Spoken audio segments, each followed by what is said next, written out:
Bismillahirrahmanirrahim. Assalamualaikum warahmatullahi wabarakatuh. Alhamdulillah wassalatu wassalamu ala Rasulillah wa ala alihi wa sahbihi wa man walah wa la haula wa la quwwata illa billah. Raditu billahi rabba wa bil islami dina wa bi Muhammadin nabiyya wa rasula. Rabbi shrah li sadri wa yassir li amri wa hlul 'uqdatam min lisani yafqahu qawli amma ba'd. Alhamdulillah kita sudah masuk ke dalam pertemuan ke-10 dari mata kuliah usul fikih. Sebelumnya saya ucapkan selamat Lebaran, selamat Hari Raya Idul Fitri. Mohon maaf lahir dan batin. Saya mohon maaf jika dalam pembelajaran usul fikih ini tidak bisa maksimal, terbatas pada pertemuan lewat video saja dan kurang ada interaksi antara kita satu sama lain. Tapi bagaimana lagi, karena kita sudah dipaksa dalam kondisi seperti ini, perkuliahan harus tetap jalan, maka ya bagaimana lagi. Kita tidak tahu kondisi ini akan berjalan berapa lama. Mungkin bisa jadi semester depan pun perkuliahan akan menjadi perkuliahan online seperti ini, bisa jadi. Nasihat saya bagi kalian, memang kuliah online seperti ini seperti tidak terlalu serius, nggak serius. Karena ya tidak ada interaksi antara kita, kalaupun interaksi melalui Zoom misalkan, agak kurang maksimal. Namun jika kita masih tetap tidak bisa mengambil hal positif dari kondisi seperti ini, maka kita tidak bisa mengambil positifnya. Tetap aja kita akan selalu kurang dan kurang. Karena seharusnya kita bertambah, seharusnya kita mendapatkan ilmu setiap hari, mendapatkan masukan. Namun karena kita menganggap perkuliahan online itu tidak serius dan dalam pikiran kita terus seperti itu, ya sampai kapanpun kita tidak akan mendapatkan tambahan. Skill kita tidak akan nambah, pengetahuan kita tidak tambah. Maka dalam kondisi seperti ini, mau nggak mau kita harus menerima dan kita harus tetap melaksanakan dengan serius, memperhatikan dengan serius dan mempelajari. Pelajaran yang ada dari saya mungkin akan sangat terbatas karena saya tidak bisa menjelaskan dalam video yang panjang-panjang. Tapi maka lebih baik jika antum menambahi dengan bacaan sendiri, dan kalau misalkan ada yang perlu ditanyakan, antum bisa langsung bertanya kepada saya langsung. Oke. Materi kita kali ini adalah taqyid. Saya istilahkan dengan penentuan cakupan hukum.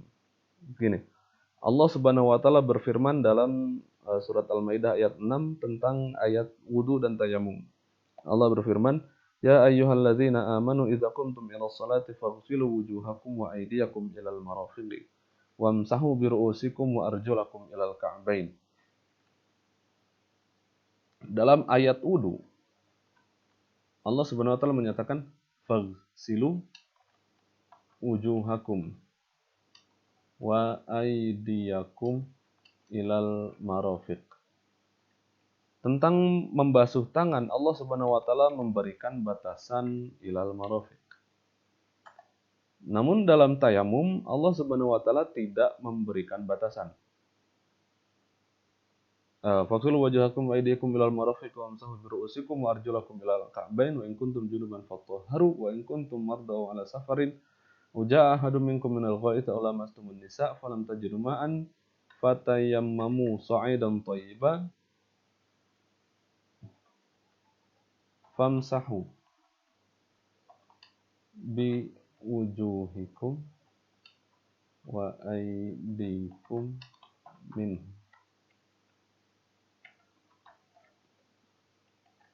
Kita lihat ada dua perbedaan di sini. Yang pertama, dalam ayat wudu, Allah Subhanahu wa taala memberikan batasan ilal marafiq sampai ke siku. Namun dalam ayat tayamum, Allah Subhanahu wa taala tidak memberikan batasan. Hanya wa aidikum minhum, tidak ilal marafiq, tidak ilal ku'ain. Contoh yang lain, masih berkaitan dengan tangan. Wasariqu wasariqatu, Allah Subhanahu wa taala berfirman, wasariqu wasariqatu faqta'u aydiyahuma Di sini ada tangan. Wasariqu wasariqatu faqta'u aydiyahuma. Allah menyatakan pencuri, baik dia laki-laki atau perempuan, faqta'u, maka potonglah tangannya, aydiyahuma, tangannya. Sampai batas mana tangannya yang dipotong itu? Di sini tidak ada penjelasan. Sama seperti dalam ayat tayamum. Nah, para ulama ketika menemukan ayat seperti ini, mereka menyebut ini mutlak. Karena tidak diketahui batasannya sampai mana. Maka para ulama mencari batasan untuk ini. Wa aydikum minhu, dari mana batasan tayamum? Hingga akhirnya para ulama berbeda pendapat dalam hal ini. Yang pertama mengambil batasannya dari ayat ini. Madzhab Syafi'i mengambil batasan mengusap tangan ketika tayamum dari ayat yang atas ini. Hingga akhirnya dalam madzhab Syafi'i tayamum itu batasannya sampai ke siku. Landasannya adalah karena tayamum adalah gantinya wudu. Kalau wudu itu sampai siku, maka tayamum itu sampai siku. Begitu. Sedangkan mazhab Imam Ahmad berbeda. Mazhab Imam Ahmad mengambil batasan untuk tayamum itu dari ayat wasariqu wasariqatu faqta'u aydiyahuma. Bahwasanya dalam hukum potong tangan, Rasulullah Shallallahu Alaihi Wasallam itu memotong tangan dari pergelangan tangan. Jadi sampai pergelangan tangan saja. Atas dasar itu, mazhab Ahmad bin Hambal menyatakan bahwasanya tayamum itu cukup sampai dua telapak tangan saja, sampai pergelangan tangan. Dua mazhab itu, satu mazhab Syafi'i yang mengambil pendapat sampai ke siku, dan mazhab Hambali yang mengambil pendapat sampai pergelangan tangan, dua-duanya mengambil kepada hadis yang saling berbeda. Jadi kalau kita cari di hadis, ada hadis yang menjelaskan sampai ke pergelangan tangan, ada hadis yang menjelaskan sampai ke siku. Maka pertama hadisnya saja sudah berbeda, lalu kemudian ayatnya pun tidak ada pembatasan. Hingga akhirnya para ulama, ya tadi, dua mazhab itu paling tidak menyatakan hal yang berbeda. Mazhab Syafi'i mengambilnya sampai sikut, kalau mazhab Hambali mengambilnya sampai pergelangan tangan saja. Itu disebabkan karena ayat tayamum, tangan dalam ayat tayamum itu mutlak, tidak ada batasannya. Gitu. Contoh yang lain, Allah Subhanahu wa taala berfirman,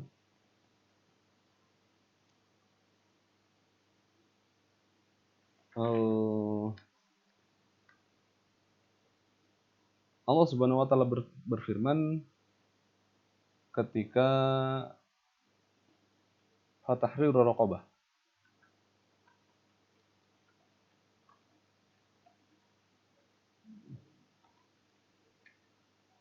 Ayat tentang tahriru raqabah yang tentang memerdekakan seorang budak itu tidak spesifik. Raqabah yang seperti apa? Budak yang dimerdekakan itu seperti apa? Seperti dalam orang yang membunuh secara tidak sengaja karena kecelakaan. Maka salah satu hukumannya bisa dengan tahriru raqabah.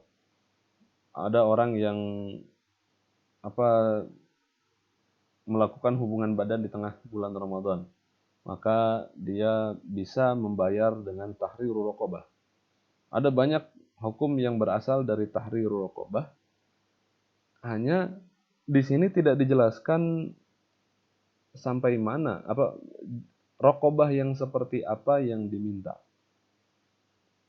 Maka dicari dalam ayat yang lain.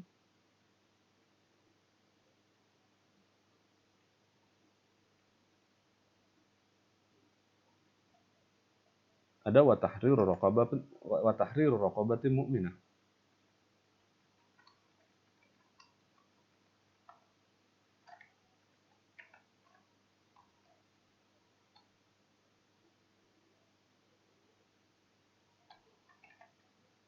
Ini dari ayat Al-Mujadalah ayat 2. Itu tentang orang yang menuduh pasangannya berzina dengan orang lain. Kalau ini An-Nisa 92.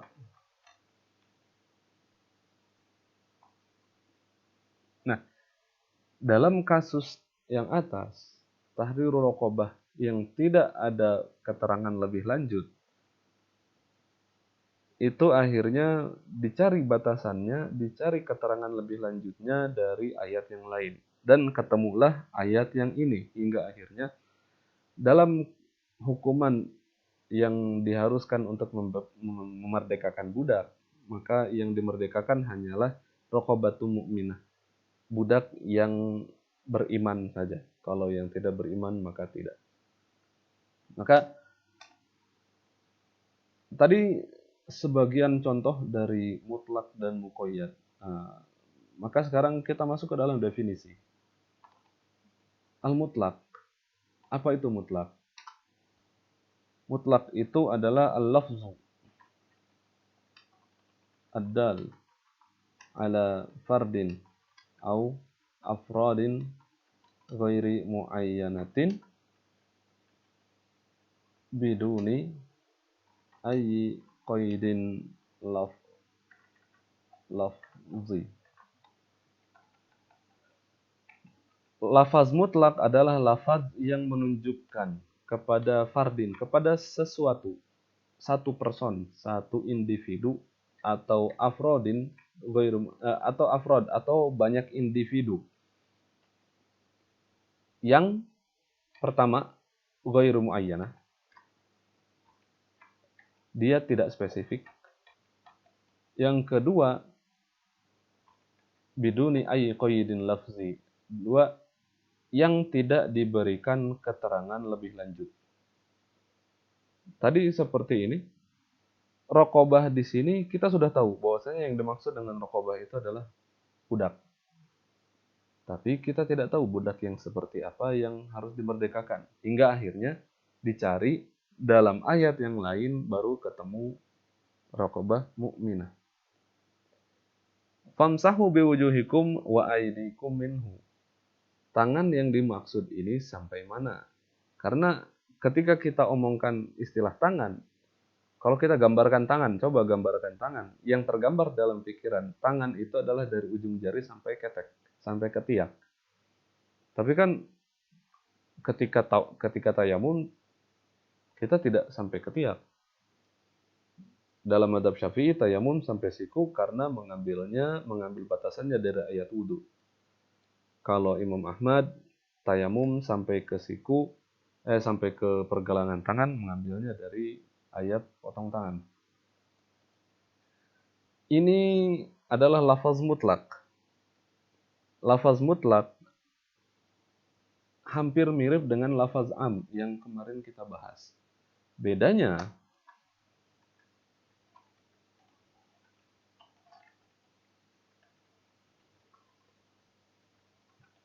lafaz mutlak itu menuju kepada satu individu yang tidak spesifik.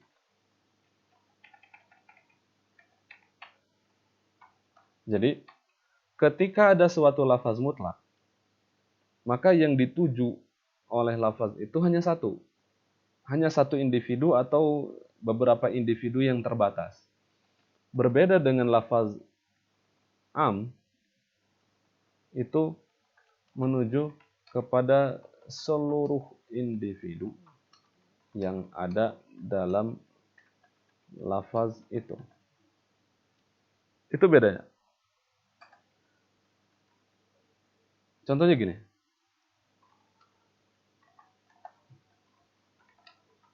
Belikan saya seblak. Titik. Saya meminta kepada antum untuk belikan saya seblak. Kata seblak kita tahu seblak itu kan banyak jenisnya. Tapi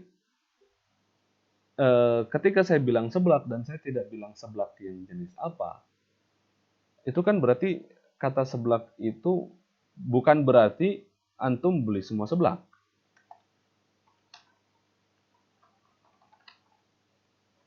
Tapi yang antum beli kan cukup satu saja. Ketika antum beli seblak ceker, apakah antum salah? Enggak. Karena saya nggak ngasih batasan, mau seblak apa, pokoknya beliin seblak. Beda kasus kalau misalkan saya sudah bilang belikan saya seblak ceker. Maka kalau antum belinya seblak bakso, ya salah. Itu kata seblak, itu adalah lafaz yang mutlak. Ketika saya hanya bilang belikan saya seblak, antum kan cukup bawa satu.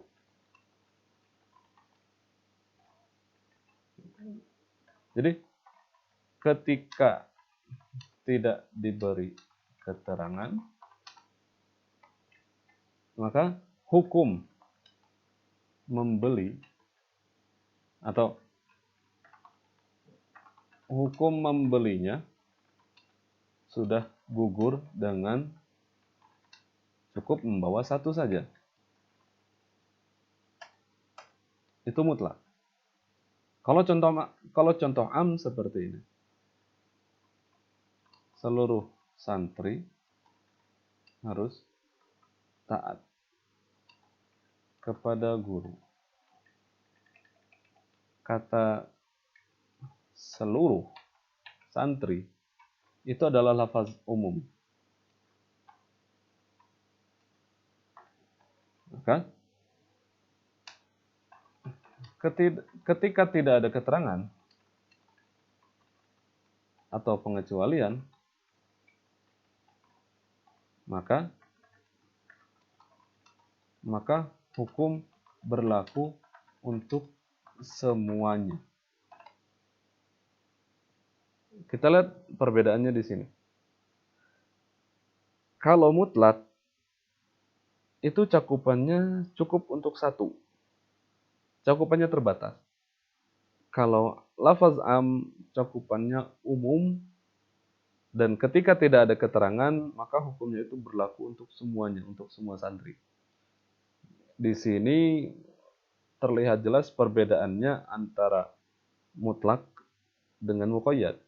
Antara mutlak dengan am. Kalau mutlak, cukup satu yang dituju, atau afrod yang dituju, individu yang dituju oleh lafaz itu terbatas. Kalau am, maka individu yang dimaksud oleh lafaz itu tidak terbatas. Itu bedanya. Maka di sini terbatas, hanya saja tidak spesifik. Itu lafaz mutlak. Kalau lafaz am, dia tidak terbatas. Hanya tidak ada pengecualian. Nanti urusannya dalam taksis itu kan tinggal ada pengecualian atau tidak. Kalau dalam urusan takyid itu spesifik atau tidak. Potong tangan, wasariqu wasariqatu faqta'u aydiyahuma. Orang yang mencuri baik laki-laki atau perempuan, maka potonglah tangannya. Potong tangan. Kita udah kebayang tangan itu ya itu. Cuma tidak spesifik tangannya itu segimana dipotongnya. Maka perlu dicari dari dalil yang lain, barulah ketahuan bahwasanya potong tangan, Rasul pernah memotong tangan dari pergelangan tangan. Maka potong tangan itu hanya dari situ saja.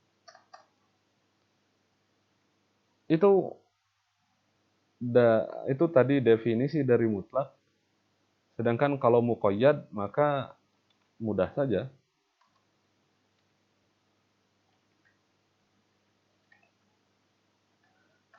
Al-muqayyad al-lafdhu dal ala fardin aw afradin muayyanatin.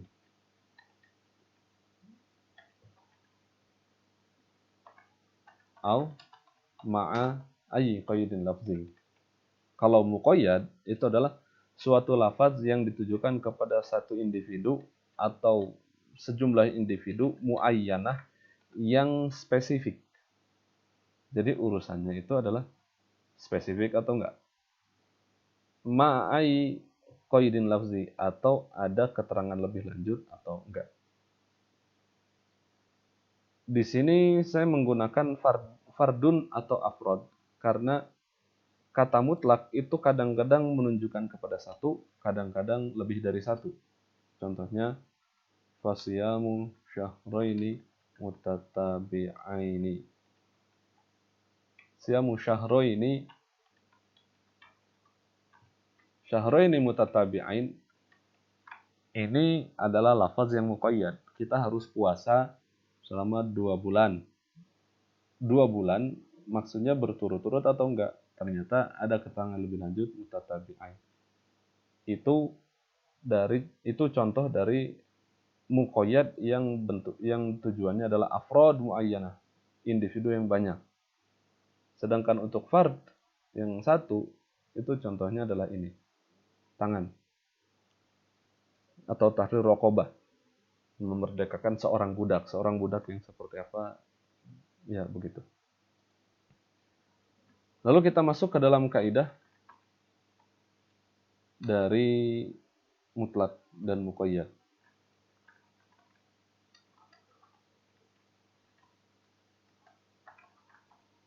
Yang pertama,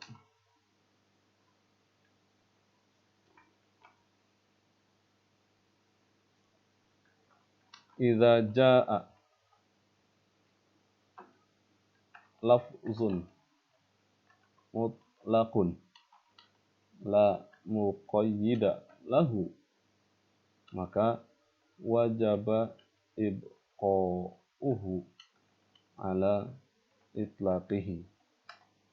Jika ada suatu lafaz yang sifatnya mutlak, la muqayyida lahu, dan dia tidak ada keterangan lebih lanjut yang membatasinya, maka wajaba ibqa'uhu al itlaqihi, maka dia tetap berlaku secara mutlak. Kayak tadi, saya minta seblak, tapi saya tidak menjelaskan seblak apa yang saya inginkan, maka kalian datang dengan seblak apapun ke saya, maka itu boleh. Kalau contoh dalam Al-Qur'annya, contohnya Allah Subhanahu wa taala berfirman dalam ayat haji, ketika orang yang tidak bisa tahallul. Faman kana minkum maridun aw bihi adzan min ra'sihi fafidyatun min siyamin aw shadaqatin aw nusuk.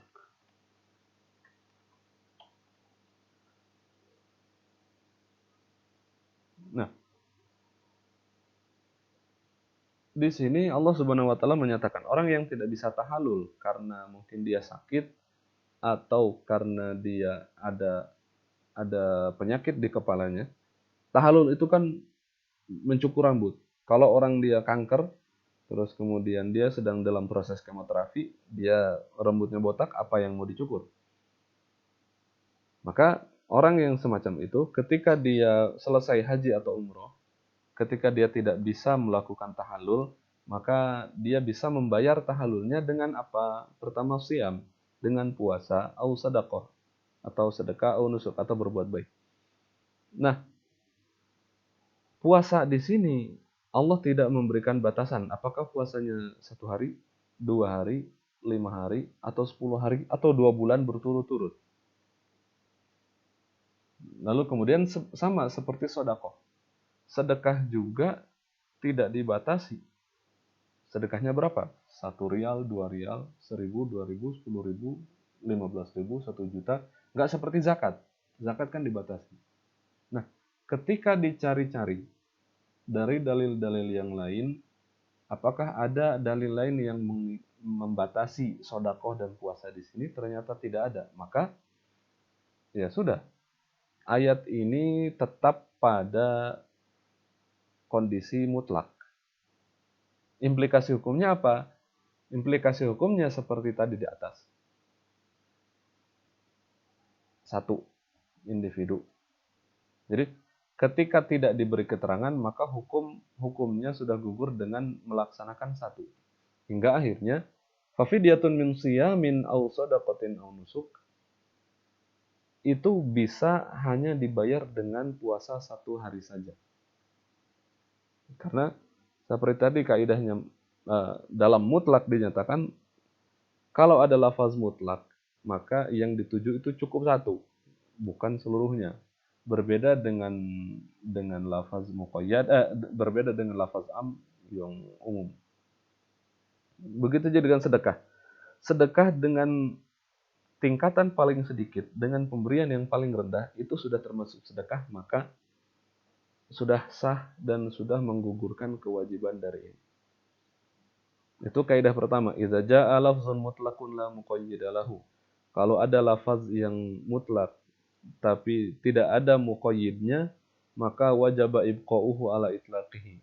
Maka harus tetap dalam kondisi mutlak.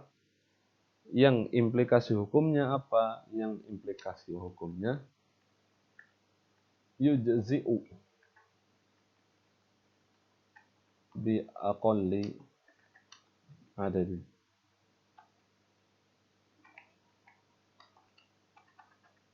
Pokoknya boleh dengan batasan paling sedikit. Ya, 1 sudah cukup.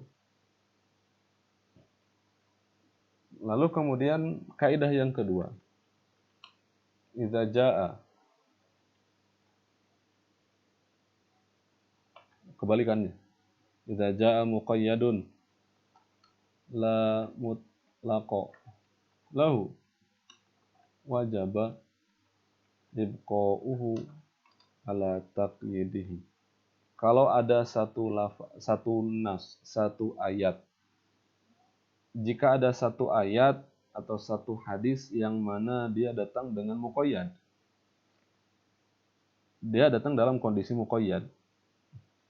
La mutlaqa lahu, tapi tidak ada dalil lain yang datang dengan kondisi mutlak, maka wajaba ibqa'uhu ala taqyidihi, maka dia tetap berlaku mutlak. Dia tetap berlaku muqayyad. Contohnya begini. Kalau saya bilang belikan saya seblak ceker, maka ya sudah, belinya seblak ceker. Kalau belinya seblak selain ceker, maka nggak bisa. Gitu, karena saya sudah meminta seblak yang spesifik, muqayyad. Tapi kalau misalkan saya mintanya seblak, seperti dalam contoh yang di atas,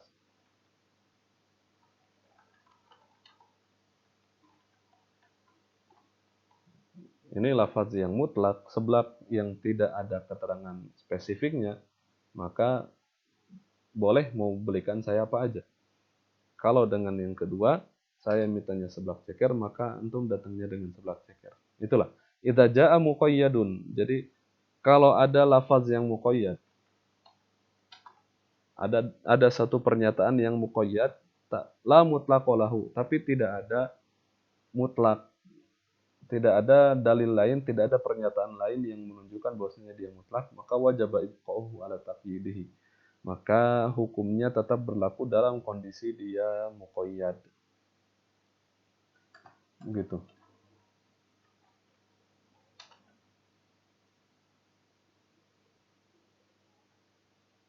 Nah,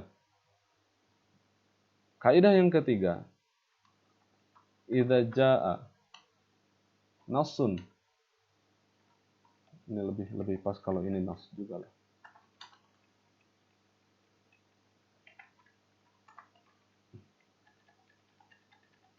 Idza jaa nasun mutlaqun fi mawdi'in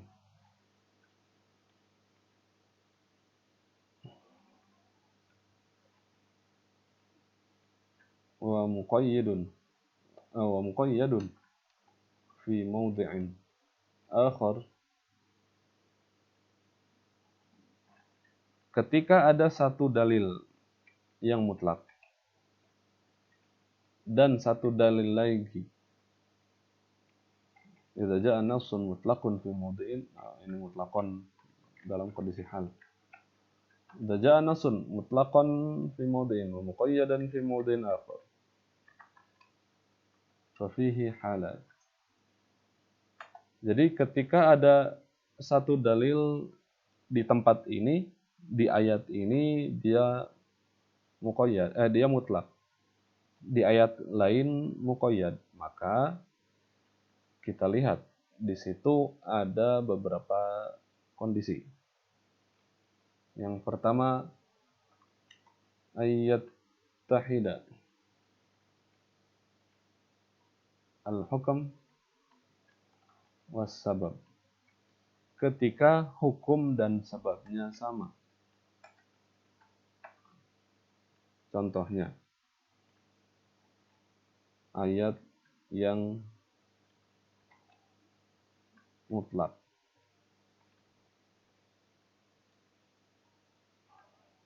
Allah Subhanahu wa taala berfirman, "Hurrimat 'alaikumul maitatu wad dam wa lahmul khinzir." Di sini ada kata dam, artinya darah. Darah yang seperti apa? Dalam ayat ini tidak dijelaskan. Lalu kemudian dicari dari dalil-dalil yang lain. Apakah ada ayat lain atau hadis lain yang berkaitan dengan darah itu haram? Ternyata ada.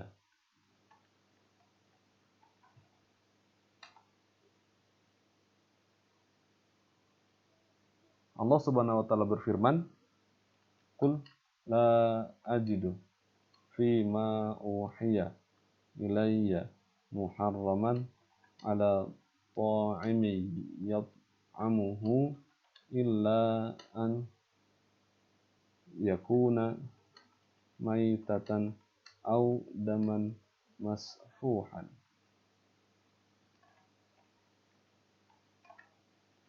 Qul, katakanlah hai Muhammad, la ajidu, saya tidak menemukan, fi ma uhiya ilayya, dari apa yang sudah difirmankan kepada saya, muharraman, hal yang diharamkan, ala ta'imi yat'amuhu, yang diharamkan bagi orang yang mau memakannya, illa, kecuali ayyakuna maitatan, kecuali itu mayit, bangkai, au daman masfuhan, atau darah masfu. Darah masfu itu darah yang mengalir. Yang pertama, ayat tahidal hukum, hukumnya sama, apa? Dua-duanya haram.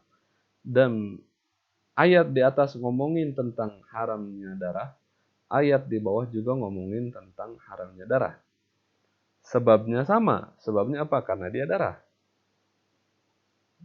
Maka ketika hukum dan sebabnya sama, maka yuhmalul mutlak alal muqayyad.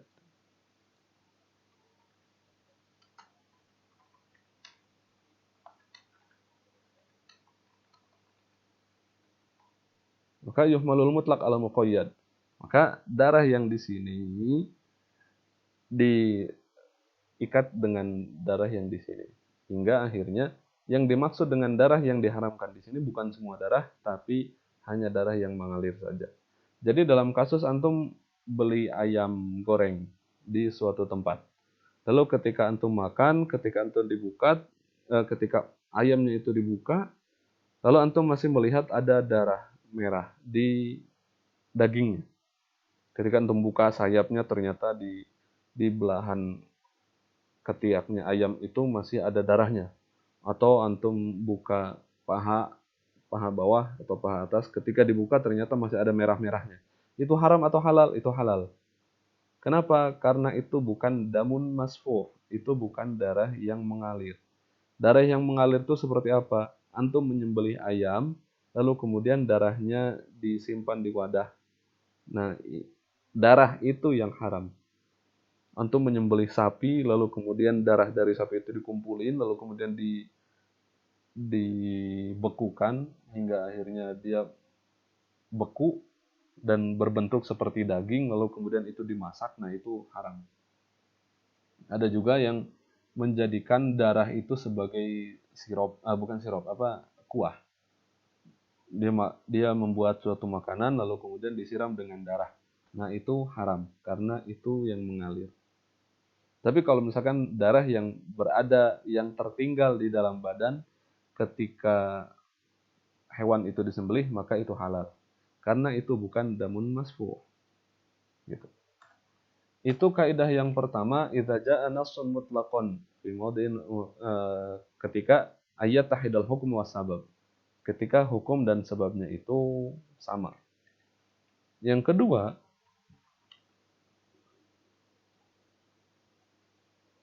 ayakhtalifal hukum was sabab.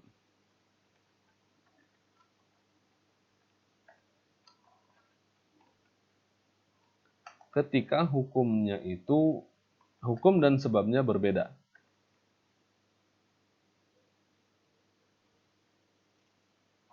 Ketika hukum dan sebabnya berbeda.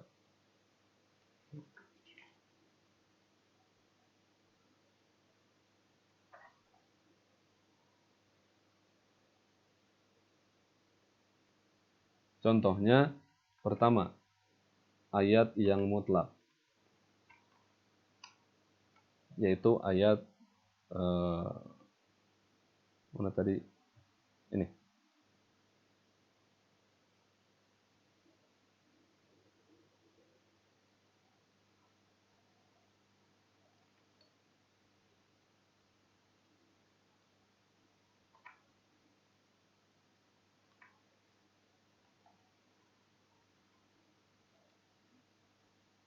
Wasariqu wasariqatu faqta'u aydiyahuma. Tadi kita sudah tahu bahwasanya dalam ayat itu Allah Subhanahu wa taala tidak memberikan batasan potong tangan itu segimana. Nah, lalu kemudian ada ayat yang muqayyad, yaitu ayat yang ini. Faghsilu wujuhakum wa aydiyakum ilal marafiq. Itu kan muqayyad.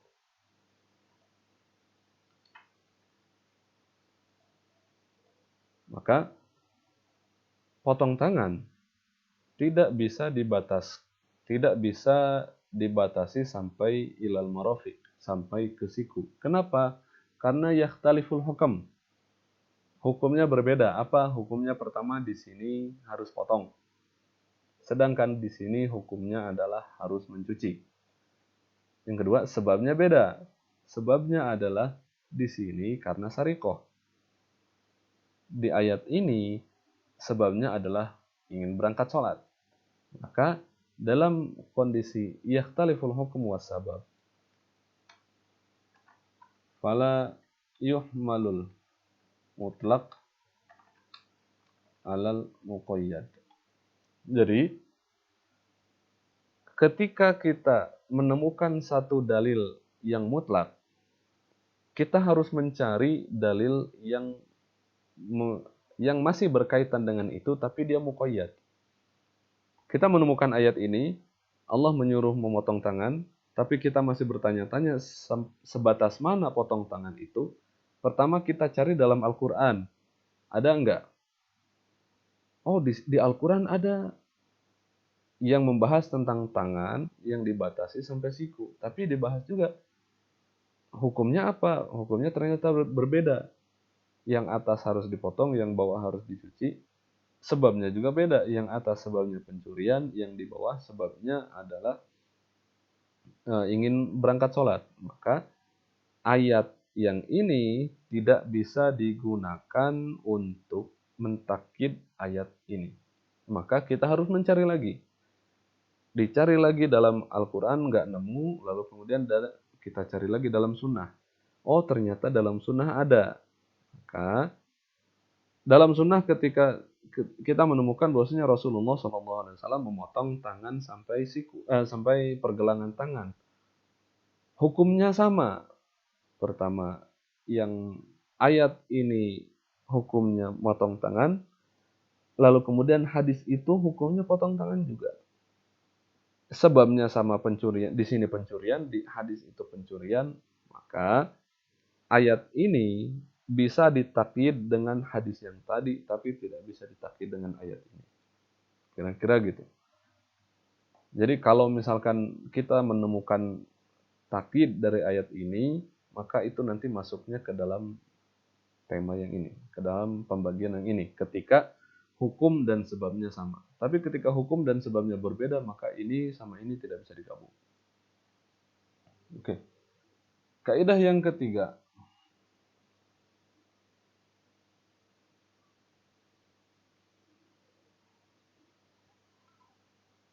Idza utliqa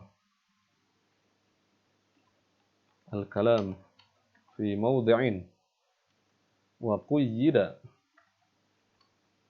fi mawdi'aini bi qaydaini mutadaddaini, maka turikal mutlaq ala itlaqihi.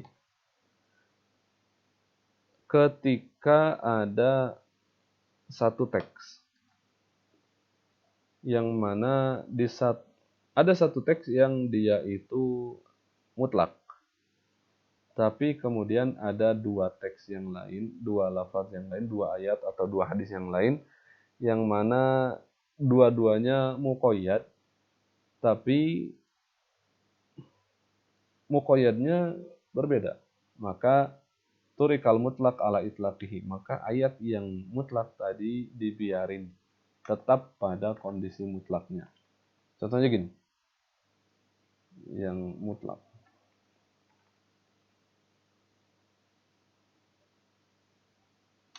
Allah Subhanahu wa taala dalam puasa Ramadan menyatakan faman kana minkum maridan aw ala safarin fa'iddatun min ayyamin ukhra. Perintah untuk qada puasa. Qada puasa Ramadan, Allah Subhanahu wa taala tidak mewajibkan, tidak memberikan keterangan apakah qada itu harus secara langsung atau enggak. Apakah harus secara berturut-turut atau enggak. Itu mutlak. Lalu kemudian ada ayat lain yang masih juga bahas tentang puasa. Yaitu Fasiyam salasati ayyamin fil haji wa sab'atin idza raja'tum. Ini ayat bagi orang yang tidak bisa membayar dam ketika haji. Antum haji tamatu tapi antum nggak punya duit untuk beli kambing untuk bayar dam, maka antum bisa berpuasa 3 hari selama di Mekah dan 7 hari ketika sudah pulang. Nah, di sini ada puasa, tapi di sini diberikan keterangan 3 hari di haji dan 10 hari dan 7 hari ketika udah pulang. Ada dalil lain yang masih berkaitan dengan puasa. Bukan puasa Ramadan, maksudnya pokoknya ada pembahasan puasa di situ, dan kemudian puasa ini dilakukan dalam bentuk apa. Yang atas tidak diberikan keterangan melakukan puasanya dalam bentuk seperti apa, berurutan atau enggak, jumlahnya berapa enggak ada. Kalau yang kedua dilakukan pokoknya 3 hari di sini, 7 hari di sana, mau berurutan silahkan, mau enggak terserah. Ayat yang ketiga adalah fasiyamu syahraini mutatabi'aini yang ada dalam surat Al-Mujadalah ayat 4. Di sini ada pembahasan tentang puasa syahraini mutatabi'ain, secara berurutan. Nah, ayat yang pertama mutlak. Dalam qada Ramadan Allah membebaskan kamu mau puasa dalam bentuk apa, mau berurutan atau mau pecah-pecah silahkan. Ayat yang kedua dan ketiga memberikan keterangan tata cara puasa harus seperti ini. Nah, karena ada satu mutlak dan ada dua yang muqayyad dengan takyid yang berbeda, hingga akhirnya ayat yang ini tetap dalam kondisi mutlak. Maka turikal mutlaqu ala mutlaqihi. Yang mutlak tetap mutlak karena ini tidak bisa dikaitkan ke situ. Ini juga nggak bisa dikaitkan ke situ. Karena hukumnya sama, harus puasa tapi sebabnya berbeda dan takyidnya juga berbeda. Hingga akhirnya sampai saat ini kita mau membayar qada puasa masih dibebaskan. Terserah mau berapa, mau bagaimana caranya, mau secara langsung atau mau kita akhirkan, mau kita pecah-pecah, silahkan. Pokoknya dalam aturannya kita masih bisa membayar puasa selama belum masuk ke Ramadan lagi. Kalau kita sudah masuk ke Ramadan lagi dan belum bayar puasa, maka kita harus membayar puasa sekaligus dengan membayar diat. Itu pembahasan tentang ini. Contoh yang lain adalah seperti tentang masalah celana cingkrang. Allah Subhanahu wa taala Rasulullah sallallahu alaihi wasallam menyatakan, "Ma tahtal ka'baini minal izari fa finnar." Pakaian yang ada di bawah mata kaki itu tempatnya di neraka. Yang kedua, la yanzurullahu ila man jarra thawbahu khuyala. Ini menjadi pembahasan orang sampai berdebat dengan ini. Bahkan seolah-olah cuma gara-gara celana aja udah beda agama. Karena bilang yang celananya ini masuk neraka. Ya nggak salah sih, karena hadisnya menyatakan seperti itu. Ma tahtal ka'baini minal izari fa finnar. Pakaian yang ada di bawah mata kaki maka tempatnya di neraka. Tapi hadis yang di atas tidak memberikan keterangan. Gimana kalau misalkan sengaja? Gimana kalau nggak sengaja? Kalau nggak sengaja apakah di neraka atau enggak? Itu tidak diberikan keterangan di sini. Nah, ketika kita melihat hadis yang lain yang di bawah, la yanzurullahu ila man jarra thawbahu khuyala. Allah tidak melihat kepada orang yang memanjangkan, yang menyeret bajunya khuyala dengan sombong. Nah, kata khuyala di sini oleh para ulama dipahami sebagai takyid. Bahwasanya coba kalau kita lihat hadis ini, la yanzurullahu ila man jarra thawbahu khuyala. Allah tidak melihat kepada orang yang menyeret bajunya dengan sombong. Kalau kita pahami dengan mafhum mukhalafah, berarti kalau menyeretnya bukan karena sombong atau karena tidak sengaja atau karena ya pokoknya tidak sombong, maka tidak termasuk ke dalam hadis ini. Oke. Kalau kita lihat kepada kaidah ini, idza ja'a nassun mutlaqan fi maudhi'in wa muqayyadan fi maudhi'in akhar. Ada dua hadis. Yang pertama di sini mutlak, tidak ada keterangan yang spesifik. Sedangkan di sini ada keterangan lain, yaitu khuyala. Dia muqayyad. Yang ini mutlak, yang ini muqayyad. Maka ketika ada dua teks seperti ini, apa yang kita lakukan? Lihat ke sini. Tema ini masuknya ke dalam poin yang pertama, poin yang kedua, atau poin yang ketiga. Kita lihat. Dua hadis ini membahas tentang apa? Dua hadis ini membahas tentang isbal.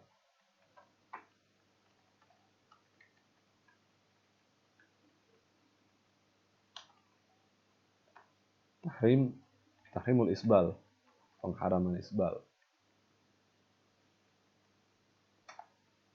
Lalu kemudian sebab ya al-isbal.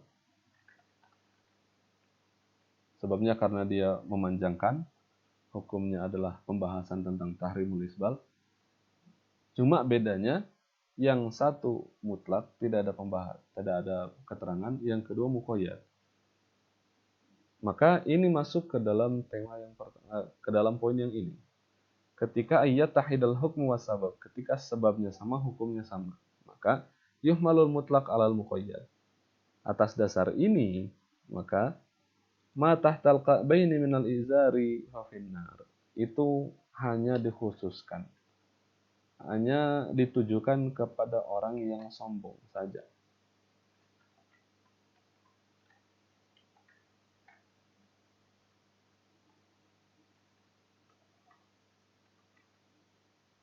Sedangkan kalau tidak sombong, maka enggak. Jadi, bagi orang yang memahami bahwasannya orang yang melarang isbal, dia hanya menggunakan hadis yang atas saja. Dia menggunakan juga hadis yang bawah, tapi tidak dalam tema mutlak muqayyad. Dia menjadikan hadis yang pertama itu sebagai takkid. Pokoknya mau sengaja atau tidak sengaja, sombong atau tidak sombong, matahtal ka'baini finnar. Baju yang ada di bawah mata kaki maka tempatnya di neraka. Hingga akhirnya mereka mengharamkan ini, dan mereka menyatakan, tidak heran bahwasanya ketika mereka menyatakan orang yang di bawah mata kaki yang menyeret bajunya itu tempatnya di neraka, ya karena emang hadisnya berkata seperti itu. Tapi para ulama lain menyatakan bahwasanya itu hukumnya tidak haram bagi orang yang tidak sengaja atau bagi orang yang tidak sombong. Itu haram bagi orang sombong, tapi tidak haram bagi orang yang tidak sombong. Karena menjadikan hadis yang ini sebagai takkid bagi hadis yang ini. Baik, begitu teman-teman pembahasan tentang mutlak dan muqayyad ini. Kalau misalkan antum belum paham, antum bisa mengulang-ulang video ini hingga paham. Kalaupun masih tidak paham, antum bisa mencari bahan bacaan yang lain agar bisa lebih paham. Imam Syafi'i ketika beliau ditanya tentang dalil dari ijma', Imam Syafi'i ditanya, "Ya Imam, engkau menyatakan bahwasanya ijma' itu adalah hujjah. Dalilnya apa?" Imam Syafi'i lalu kemudian membaca Al-Quran selama 3 hari berturut-turut. Menurut riwayat Imam Baihaqi, Imam Syafi'i itu membaca Al-Quran selama 3 hari berturut-turut. Tapi dalam tafsir Imam Fakhruddin Ar-Razi, beliau menyatakan Imam Syafi'i membaca Al-Quran yaitu 300 kali. Hingga akhirnya beliau menemukan satu dalil. Bukan menemukan sebenarnya. Beliau sudah membaca ayat itu 300 kali berarti. Tapi pemahaman beliau baru nyampe ketika pembacaan yang 300. Beliau ketemu dengan ayat wa may yushaqqir rasula min ba'di ma tabayyana lahumul huda wa yattabi' sabila ghairil muslimin. Wa yattabi' ghairi sabilil mu'minin nuwallihi ma tawalla wa nuslihi jahannam wa sa'at masir. Ayat itu beliau sudah baca 300 kali, sudah nyampe ke ayat itu 300 kali, cuma pemahaman beliau tentang ayat itu baru muncul ketika pembacaan 300. Maka ketika antum mendengarkan penjelasan, ketika antum membaca dan antum tidak langsung paham dalam pembacaan pertama, maka bisa diulangi lagi, kedua kali, ketiga kali, bisa jadi pemahaman itu datangnya bukan di awal-awal, tapi di akhir-akhir. Ketika kita tidak langsung paham, bisa jadi Allah saat itu sedang menunggu kita berusaha atau enggak. Ketika kita berusaha dan dengan harapan Allah Subhanahu wa taala memberikan pemahaman kepada kita, maka dengan itu kita berdoa semoga dengan usaha kita Allah melihat usaha itu dan Allah memberikan kita pemahaman atas apa yang sedang kita pelajari. Baik, mungkin itu teman-teman pembahasan tentang takyid ini. Kurang lebihnya saya mohon maaf. Nanti akan ada tugas untuk tugas mandiri. Nanti akan saya kabarkan. Ya, begitulah.